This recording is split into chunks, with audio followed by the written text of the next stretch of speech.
రాత్రి 11 గంటలు వర్షం పడుతుంది. గాలి బలంగా వీచుతుంది. కిరణ్ కొత్తగా ఒక పాత ఇల్లు అద్దెకి తీసుకున్నాడు. నగరానికి దూరంగా. చుట్టూ చెట్లు మాత్రమే ఉన్న ఆ ఇల్లు చాలా నిశ్శబ్దంగా ఉండేది.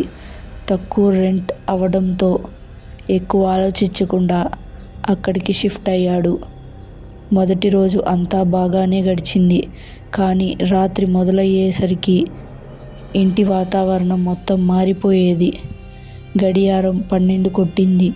అప్పుడే పై అంతస్తు నుంచి టక్ టక్ టక్ అనే అడుగుల శబ్దం వినిపించింది. కిరణ్ ఒక్కసారిగా లేచాడు. పై అంతస్తు ఖాళీగానే ఉందిగా అని అనుకున్నాడు. ధైర్యం చేసి మెట్లు ఎక్కాడు. పైకి వెళ్ళేసరికి అక్కడ దుమ్ము మాత్రమే ఉంది. ఎవ్వరూ లేరు. తిరిగి దిగబోతున్నప్పుడు ఒక పాత అద్దం కనిపించింది. దుమ్ముతో పూర్తిగా కప్పబడి ఉంది. అతను చేతితో దుమ్ము తుడిచాడు. అద్దంలో తన ప్రతిబింబం కనిపించింది.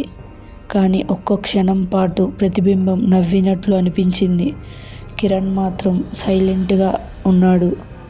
అతను భయంతో వెంటనే కిందకి వచ్చాడు. ఆ రాత్రి 3 గంటలకు అతనికి నిద్ర మెలకువ వచ్చింది. హాల్ నుంచి ఎవరో నెమ్మదిగా నడిచిన శబ్దం వినిపించింది. అతను బయటికి వచ్చాడు. లైట్ ఆన్ చేశాడు. ఎవ్వరూ లేరు. కానీ అద్దం ముందు నేల మీద తడి కాళ్ళ ముద్రలు కనిపించాయి.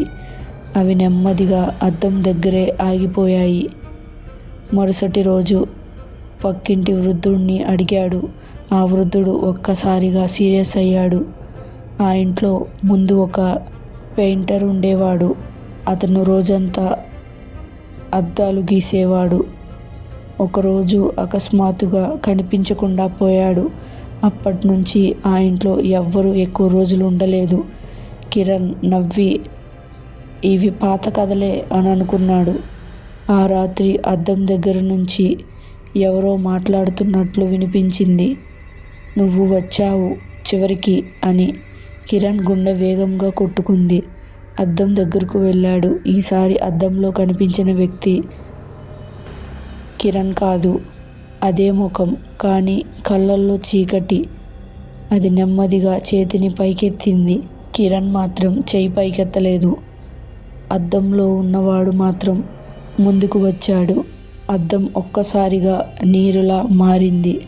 ఆ ఇంట్లో లైట్ ఆఫ్ అయింది.